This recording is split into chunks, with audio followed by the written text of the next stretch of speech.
Good afternoon, everyone, and welcome to this meeting of North and East Plans Panel. My name is Councillor Caroline Gruen, and I'll be chairing today's meeting. Could I remind everyone that today's meeting is being live streamed on the City Council YouTube channel so that the public can observe the meeting without needing to be present. And this is a good juncture for me to just explain to you that the cards are not working today, and therefore your name won't come up when your high vision close-up appears. Your name will not appear. So I think it might be an idea for the public on this occasion only, if you wouldn't mind just saying who you are each time you speak, just so the public can follow the debate. We may find it's not extensive this afternoon. So North and East Plans Panel deals with the applications from the North East and East of the city. The aim of the panel is to hear all the relevant information from applicants, members of the public and council officers to help members of the panel make their decision. So could I now invite members and officers to introduce themselves and then mute your microphone once you've introduced yourself. And if we start from my left with David. Good afternoon, everyone. My name is David Newbury. I'm the lead planning officer for the plans panel, but I'll also be presenting the item today. Thank you. Good afternoon. I'm Lisa Brannan, Principal Engineer Highways. Good afternoon, Councillor Elizabeth Nash, representing Hunslet and Riverside.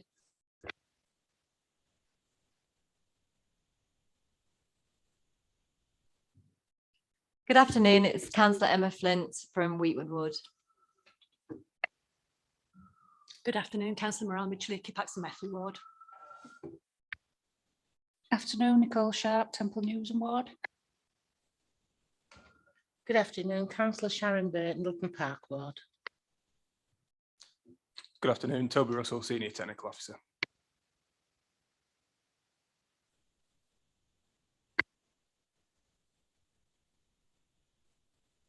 Good afternoon, Ryan Stevenson, Councillor for Harewood Ward. Good afternoon, everyone. Councillor Alan Lamb, representing Wetherby Ward. Good afternoon, Councillor Barry Anderson, Adlin Wharfdale Ward. Good afternoon, Debbie Oldham. I'm the clerk to the committee. Good afternoon, everyone. Matthew Hills, legal advisor to the panel. Good afternoon, Jonathan Carr, Head of Development Management. Thank you. So Debbie, would you like to take us through the first few items, please? Thank you, Chair. Under agenda item 1, there are no appeals against the refusal of inspection of documents. Under agenda item 2, there are no items which require the exclusion of the press or the public. Agenda item 3, there are no late items. Under agenda item 4, could I ask members to declare any interests? I'll take silence as there are none. And agenda item 5, apologies for absence have been received from Councillor Almas, and Councillor Burke is in attendance today as his substitute. Thank you, Chair. Welcome, Councillor Burke, and thank you very much for substituting for us this afternoon. Very grateful. So, David, you're going to do the presentation today? Oh, minutes. Thank you for reminding me. If we could turn to the minutes, which you've all received, and I will do the usual matters arising and accuracy together on page 1, first page of the minutes, which is actually page 7 of your pack. So page 8. Anything on page 9, page 10, and the final page, page 11. So can I take it that there's an accurate record of the meeting? Yeah, I don't see any dissenters. I think we can. So I think we can move to the substantive item now, David. Thank you.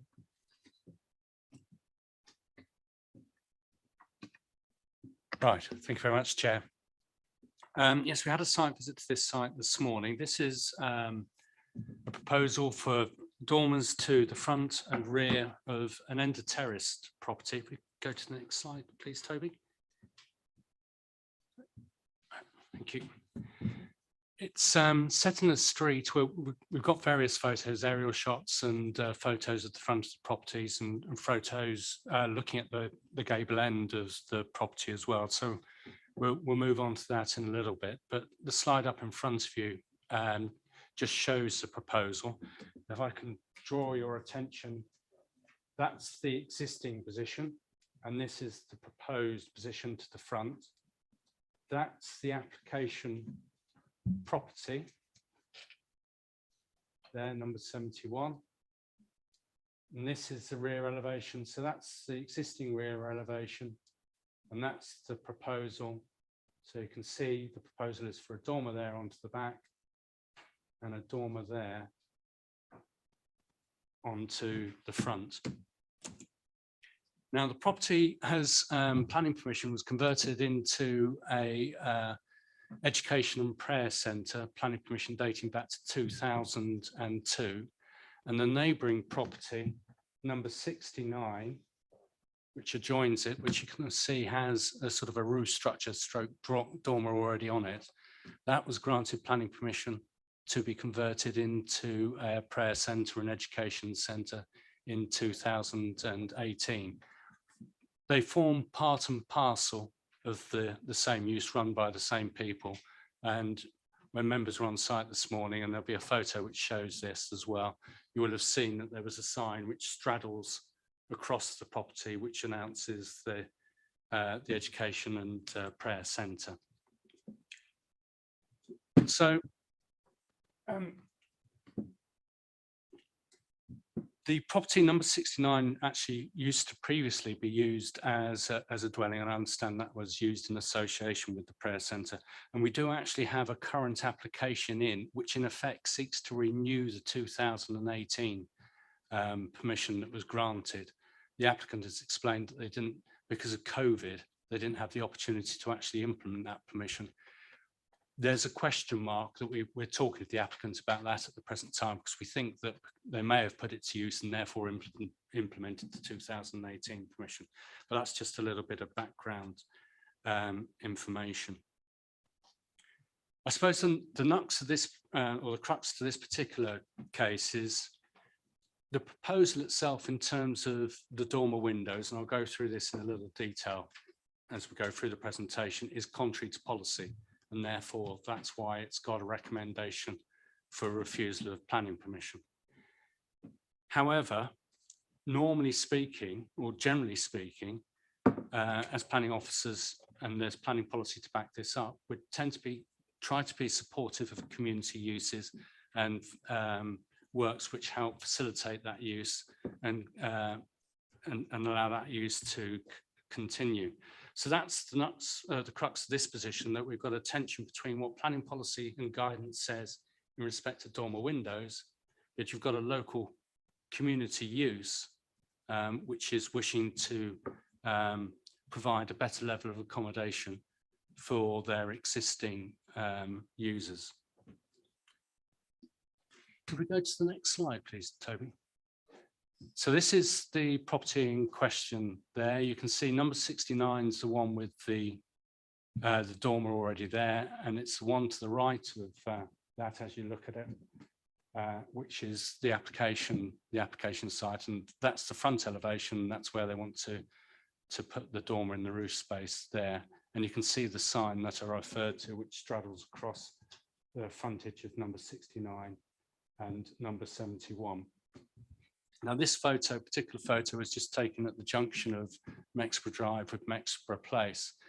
And one of the things that it shows is, as you look down Mexborough Place, you can see that there are a series of gable ends from terrace properties which meet with Mexborough Place. And you can see there's a uniformity in terms of the roof treatment there. The roof treatments aren't disturbed, if I can put it like that, by dormer windows. And there is a slide which will pick up on this later on, but they're around in that section of Mexborough Drive within which the application site is located. They're around about 40 properties.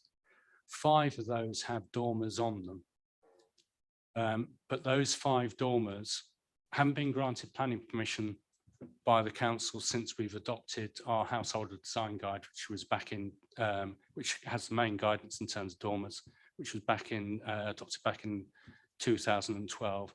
And I suspect, looking at the age of them, many of those were built without planning permission from the council, because they would have benefited in the 70s and 80s from planning permission from the General Permitted Development Order. So they would have been built as permitted development, not needing to come to the council now. And I'll say it, it probably doesn't need saying, but those dormers that exist wouldn't be granted planning permission now. They're considered to be contrary to policy. So, for example, the one you see on number 69 there in the photo, if that came forward as an application now, the recommendation would be to refuse. That. Go to the next slide, please, Toby. And this is a view of the back of the property. So you can see number 71 there.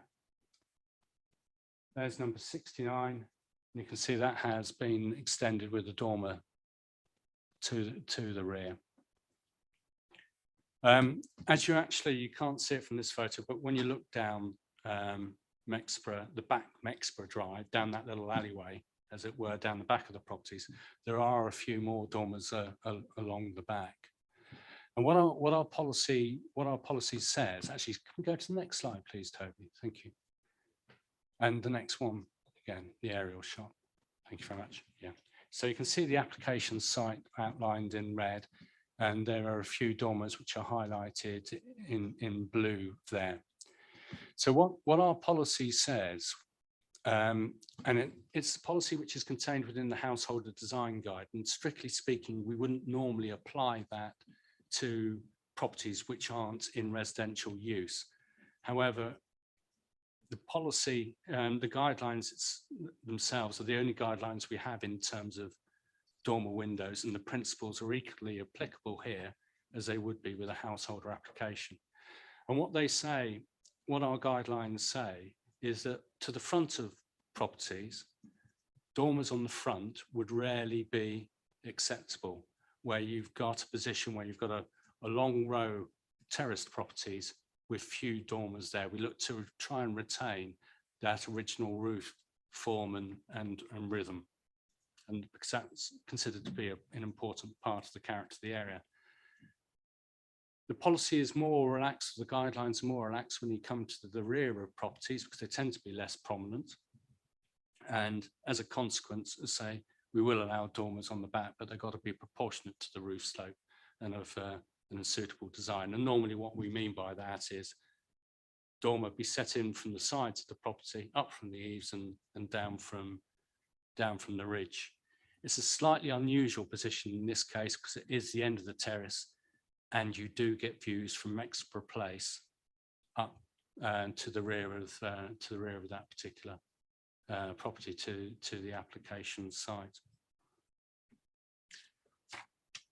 So in essence, the proposal itself is contrary to our design guidelines and therefore contrary to our policy. Therefore, it carries a recommendation for refusal. But there is that tension, obviously, that we have a local community use, and we understand that the majority of the users of this property, around about 70% of the users of this property, live within about 750 metres or so of the application site. So it is very much a local use. We would like to support it if we could, but unfortunately, the proposals do fall foul of our guidelines. Thank you, Chair. Thank you, David. Thank you, David. Would anyone like to ask questions at this point of officers? There were a few questions. Yes, Councillor Nash. The property, yeah, said my name. The property next door, which has a dormer window, which has been built below the eaves level. When did that get planning permission, and what did it come to panel for planning permission? Because I'm surprised that in its design it was given planning permission in the first place. Yes, thank you, Councillor. I couldn't actually find a record of a planning permission for it. What I suspect is that it's been built as permitted development some years ago. And by that, I suspect it's probably back to the 1970s or 1980s. But yes, it's not something we would grant planning permission ordinarily or for now. Any further questions? Yeah, just to clarify, Liz, we'd assumed, we looked on site and felt the same way, and we assumed that it must have been at a time when planning permission was not required. Yeah. Okay, there don't seem to be any further questions. Are there any comments, please? Yes, Councillor Stevens. It was a question. I just got in last minute. Just in terms of the use, so do you say 2018 that there was a change of use application? So was that from residential to a educational facility? I think is all right. So I'm just thinking of the area. Obviously, terraced housing, parking is going to be a huge issue, I guess, from the highways. So this application for the dormer is that to create a new space in the loft space, or is there already a room there? And is the use of it going to create issues on the highway? Lisa may want to come in here, but they already make use of the roof space, and it's denoted to be an overflow prayer area. When you look at the dormers, I suppose relative to the space itself, it's a reasonably significant increase in terms of the users that facilitate. But when you think about a dormer and standing in a dormer, one of that nature, you'll probably only get an extra 2 or 3 people within that space within each dormer. And in that context, I don't think it's so marginal in terms of the increase in floor space and usability of that space, that it wouldn't really have a highways implication. But the other thing to note is that the applicant has said to us that their plans in terms to extend into number 71 and to do this isn't to increase the intensity of the use, it's just to provide more space for the current users. Yeah, again, we did ask those questions on the site visit.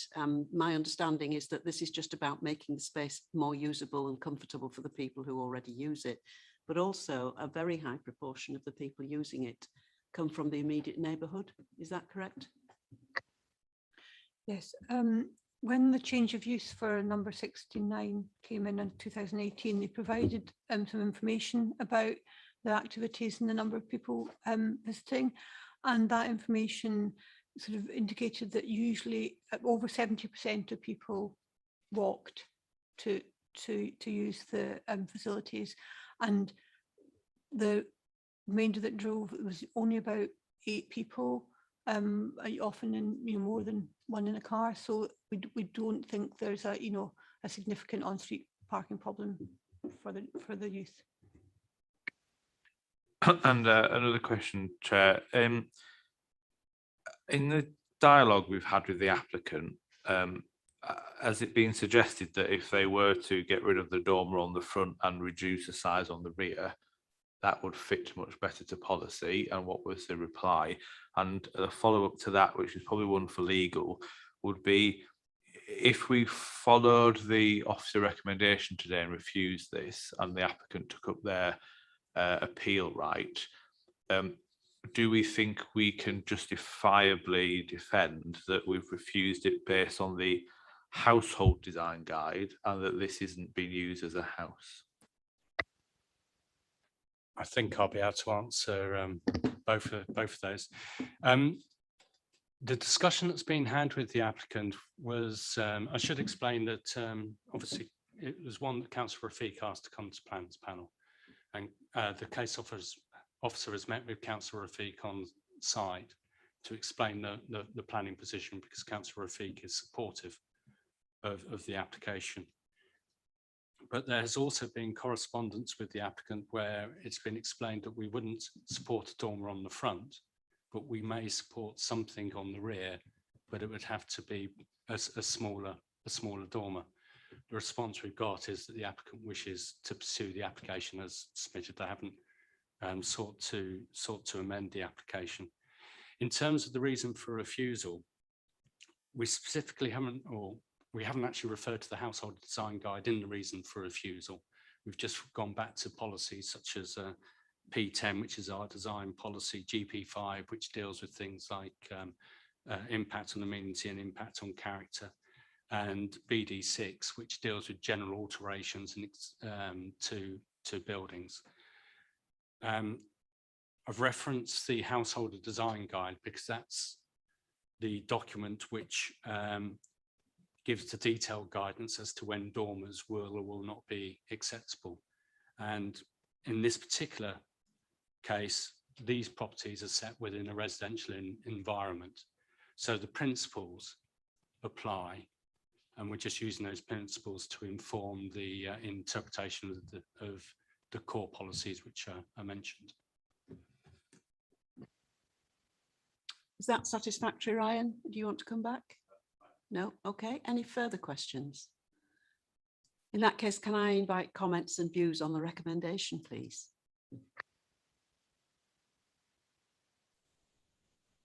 Councillor Lamb. Yeah, I'm happy to kick off, Chair. I think, while you've obviously got sympathy with what the user's trying to do, as the officer have explained, it seems to me the benefits are minimal and the harm is significant. And you can quite see why the recommendation is what it is. And on that basis, I mean, my comment is probably simply to say I'm happy to move the recommendation. Well, thank you for that. Are there any more comments that people would like to throw into that mix at this point? Councillor Nash and then Councillor Stevenson, please. Well, we do have planning rules and quite a number of applications are turned down because they are against the rules. And the problem is, if we allow this one, no matter how beneficial the use is to local people, it opens the door for other people to break rules. And I just very recently, where I live, a couple of miles away, there was an old lodge which was not listed, which should have been, and I very much regret that that was the case. The owner demolished it and built a new house, quite contrary to the planning application, and he had to pull the house down. Now, if we allow a breach of rules, then he and other applicants, whether it's a dormer, whether it's a new house, can say, well, the council does allow people to go against planning rules. And I think that we just have to stick to the planning rules. Otherwise, we're creating a very bad situation for everyone. Yeah, I must say, I do agree with what you've said there, because I mean, for many of us, the current policies don't go far enough to allow us to approve applications of quality and often let applications through that are policy compliant, but not in line with our expectations. So yeah, I would certainly agree with all of the comments that have been made so far. Councillor Stevenson. Thank you, Chair. When I came in here this morning, having read the papers, I was a bit I was wondering why we were meeting to discuss a dormer on a building. It was a bit simplistic, I thought, for plans panel. But as ever, there's always bits that pop up.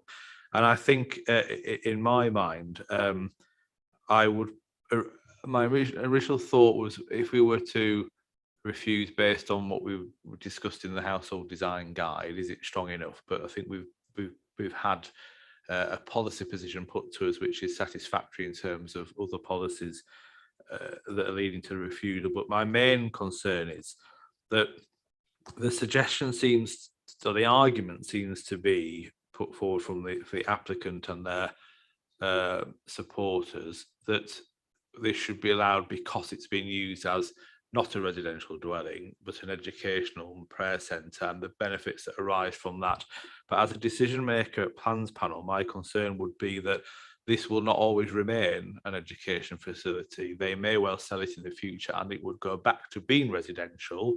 And then we've allowed something that next door or further up the street wouldn't be allowed to have. So for those reasons, I will second Councillor Lamb's movement. Thank you. And the one point that I would add into that mix of views is that it would be quite possible for the applicant to put another application in for the dormer at the back, and with clever design, they could still ease the space inside to a degree, which would be an improved situation from the current one. So for all of those reasons, I'm happy to take the move for the recommendation, unless anyone else wishes to come in. No, okay, so I've got a proposal from Councillor Lamb and second from Councillor Stevenson. So can I then take all of those in favour of the proposal, please? Thank you, that's unanimous. Thank you very much indeed. Thank you. When we've gone off live broadcast, can I just have an informal word with the panel, please, Debbie? If you let me know when we've gone off.